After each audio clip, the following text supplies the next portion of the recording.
Zen Parables. The mustard seeds.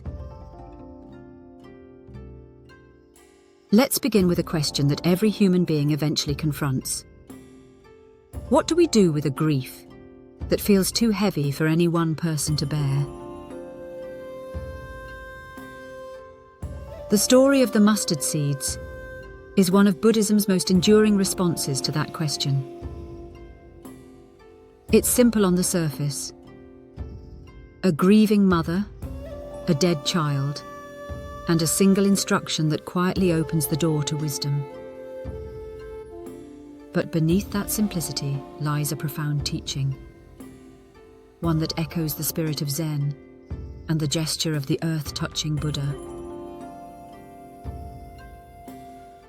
Her name, we are told, is Kisa Gotami.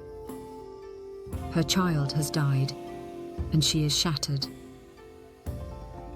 In that collapse, she does what most of us do when reality becomes unbearable.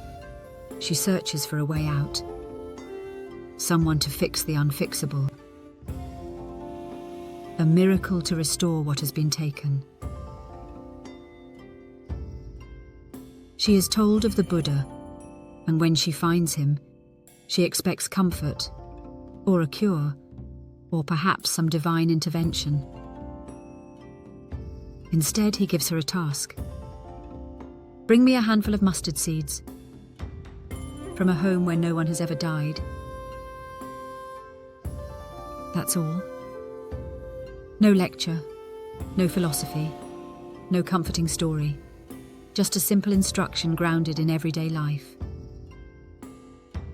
And so she begins. She goes from house to house. Mustard seeds are easy. Every family has them. But then she asks the second question. Has anyone here ever died? Each home reveals the same truth. Some lost a husband. Some a daughter. Some many family members over the years.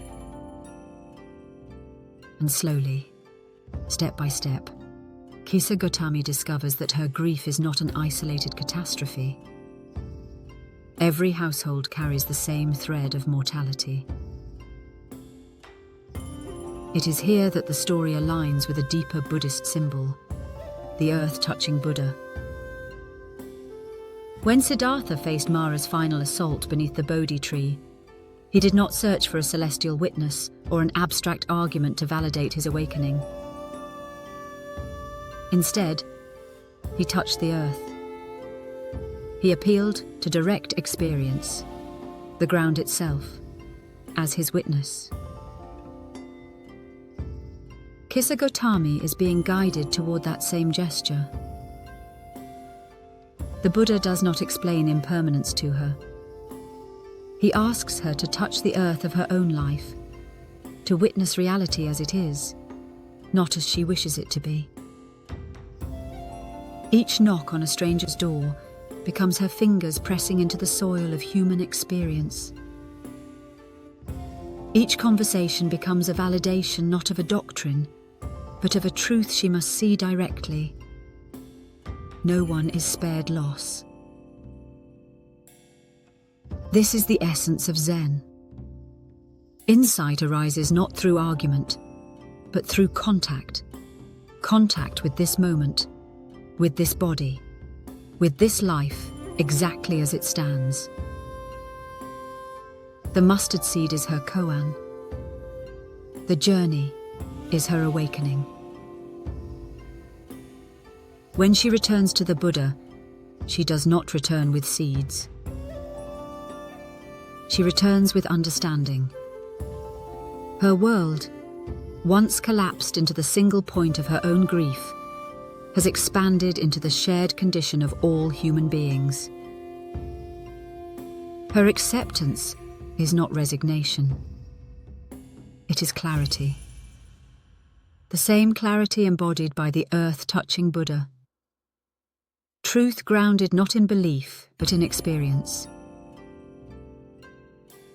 The mustard seed parable teaches a kind of gentle, devastating honesty.